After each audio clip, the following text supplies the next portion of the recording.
اصول کافی کتاب الایمان والکفر باب حسن الظن باللہ عز وجل. حدیث نمبر 2 عن برید ابن معاویہ، راوی ہے برید ابن معاویہ، عن ابی جعفر علیہ السلام، امام محمد باقر علیہ السلام سے روایت نقل کر رہے ہیں.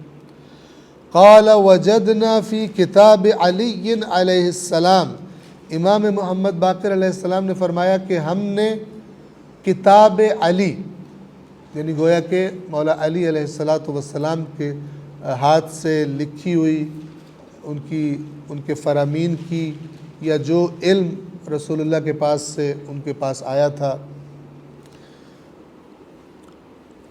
ہم نے علی کی کتاب میں، عربی زبان میں کتاب کہتے ہیں مکتوب کو، لکھی ہوئی چیز کو، لہذا خط کو بھی کتاب کہا جاتا ہے. عام طور پہ اردو میں ہم کتاب کہتے ہیں مثلا پوری کتاب جو ہوتی ہے بک، لیکن عربی میں ایک صفحہ بھی ہو لکھی ہوئی تحریر کو کتاب کہا جاتا ہے.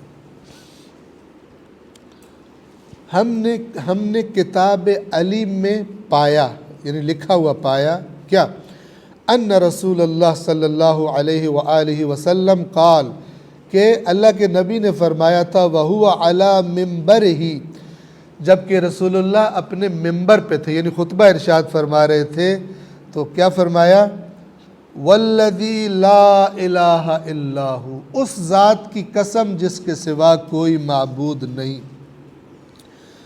مَا أُعْطِيَ مُؤْمِنْ قَطُّ خَيْرَ الدُّنْيَا وَالْآخِرَةِ إِلَّا بِحُسْنِ الظَّنِّ بِاللَّهِ وَرَجَائِهِ لَهُ،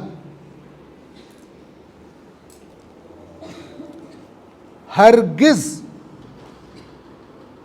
کسی مومن کو خیر دنیا اور خیر آخرت نہیں ملی، ہرگز نہیں ملی مگر ان چیزوں کے سبب سے. بہت اہم ہے، یعنی اللہ کے نبی نے فرمایا اپنے خطبے میں کہ اللہ کی اس ذات کی قسم جس کے سوا کوئی معبود نہیں، کسی مومن کو دنیا کی کامیابی، آخرت کی کامیابی، دنیا کی خیر، آخرت کی خیر نہیں ملی، کبھی بھی نہیں ملی مگر ان چیزوں کی وجہ سے. کون کون سی؟ فرمایا اللہ، سوائے بحسن الظنہ باللہ، سوائے اس اچھے گمان کے سبب جو وہ اللہ کے بارے میں کرتا ہے. اللہ سے اچھا گمان رکھتا ہے تو اللہ اسے دیتا ہے، خیر الدنیا والآخرہ. دوسری چیز وَرَجَائِهِ لَهُ، اور وہ جو اللہ سے امید لگا لیتا ہے کہ مجھے امید ہے. اور تیسری چیز وَحُسْنِ خُلُقِهِ، اور اچھے اخلاق کی وجہ سے. یہ اہم ترین چیزیں ہیں جس سے دنیا اور آخرت کی کامیابی، خیر اللہ عطا فرماتا ہے. وَحُسْنِ خُلُقِهِ، اور اچھے، اس مومن کے اچھے اخلاق کی وجہ سے ملتی ہے اس کو کامیابی، خیر. وَالْكَفِّ عَنِ اغْتِيَابِ الْمُؤْمِنِينَ، اور مومنوں کی غیبت کرنے سے خود کو روکنے کی وجہ سے. ایک مومن کی غیبت ہو رہی ہے، اس کا بھی دل کر رہا ہے میں بھی ساتھ مل جاؤں، اپنے آپ کو روک لیتا ہے، اپنی زبان کو قابو میں رکھتا ہے، دل چاہ رہا ہوتا ہے. بہت مشکل ہے یہ کام. ایک محفل میں آپ بیٹھے ہو، وہاں کسی کے بارے میں بات ہو رہی ہو اور بندہ اپنے آپ کو روک لے، بڑا مشکل ہوتا ہے. لیکن رسول پاک کا فرمان کہ خیر دنیا و آخرت اسی کام سے ملتی ہے. حق یہ ہوتا ہے کہ اگر کسی مومن کی غیبت ہو رہی ہے تو نہ صرف یہ کہ خود کرے نہیں، بلکہ دوسروں کو بھی روکے اور دفاع کرے کہ نہ کرو ایسا. یہ روایات اہل بیت علیہ السلام میں ایک مومن کا دوسرے مومن پر کیا کیا حق ہوتا ہے، اس میں سے ایک حق یہ ہے کہ جب وہ نہ ہو تو اس کے مال کی، اس کی ناموس کی، اس کے احترام کی حفاظت کرے، دفاع کرے. وَالْكَفِّ عَنِ اغْتِيَابِ الْمُؤْمِنِينَ، اور مومنوں کی غیبت کرنے سے خود کو روکنے کی وجہ سے. وَالَّذِي لَا إِلَٰهَ إِلَّا هُوَ، پھر قسم کھائی اللہ کے نبی نے اس روایت کے مطابق، اور اس ذات کی قسم جس کے سوا کوئی معبود نہیں ہے. لا يعذب اللہ مؤمنا بعد التوبۃ والاستغفار، اللہ کسی مومن کو اس کی توبہ اور اس کی استغفار کے بعد عذاب نہیں کرے گا الا، بہت توجہ والی بات ہے، ایک مومن توبہ کرتا ہے، استغفار کرتا ہے، تو پھر اللہ اس کو ہرگز عذاب نہیں کرے گا مگر کس وجہ سے؟ الا بسوء ظنہ باللہ، مگر اس وجہ سے کہ اس مومن کو اللہ کے بارے میں اچھا گمان نہیں تھا، برا گمان تھا۔ سوء ظن یعنی اللہ نے میرے ساتھ اچھا نہیں کرا، بدگمانی سبب بنے گی کہ اللہ کہے گا کہ تو نے جیسا گمان کیا میرے بارے میں، اب میں تیرے بارے میں ویسا ہی رویہ رکھوں گا۔ اور وَتَقْصِيرِهِ مِنْ رَجَائِهِ، اور اس لیے اللہ عذاب کرے گا کیونکہ اللہ سے امید میں کمی کرتا تھا، امید نہیں رکھتا تھا اللہ کی رحمت۔ کتنی اہم ہے امید رحمت کی رکھنا اللہ کی۔ وَسُوءِ خُلُقِهِ، اور اس کے بد اخلاق ہونے کی وجہ سے، مومن ہے، توبہ کرنے والا، استغفار کرنے والا ہے، لیکن بد اخلاق ہے، بدتمیز ہے، بد زبانی کرتا ہے، بدتمیزی سے بولتا ہے، سختی سے بلا وجہ بولتا ہے، یہ اس کے عذاب کا سبب بن جائے گی۔ ایک صحابی تھے جن کا جنازہ رسول اللہ نے خود پڑھایا صلی اللہ علیہ وآلہ وسلم، خود جنازہ پڑھایا، خود قبر میں اتارا، دعا مانگی، تو پاس شاید اس کی ماں کھڑی تھی یا کوئی اور، ابھی مجھے ذہن میں نہیں ہے، تو اس نے کہا کہ یہ کتنا خوش نصیب ہے، آپ نے اس کا نماز جنازہ پڑھا، آپ نے اسے قبر میں اتارا، اللہ کے رسول نے دعا مانگی اس کی قبر پر، کتنا خوش نصیب ہے۔ تو اللہ کے رسول نے فرمایا ایسا مت کہو، اس لیے کہ ابھی یہ سختی کے حالت میں ہے۔ کیوں؟ اس لیے کہ اپنے گھر والوں کے ساتھ اس کا اخلاق برا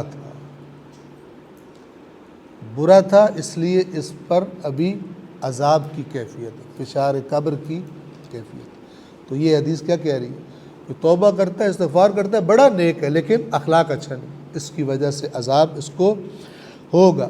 اور وَاغْتِيَابِهِ لِلْمُؤْمِنِينَ، اور مومنوں کی غیبت کرنے کی وجہ سے، چونکہ غیبت کر کے ان کی شخصیت خراب کی، انہیں رسوا کیا، ویسے بڑی تسبیحاں، نمازیں، سب کچھ کرتا تھا، لیکن غیبت سے بھی باز نہیں آتا تھا، افواہیں مثلا اڑاتے رہتے تھے، ٹھیک ہے؟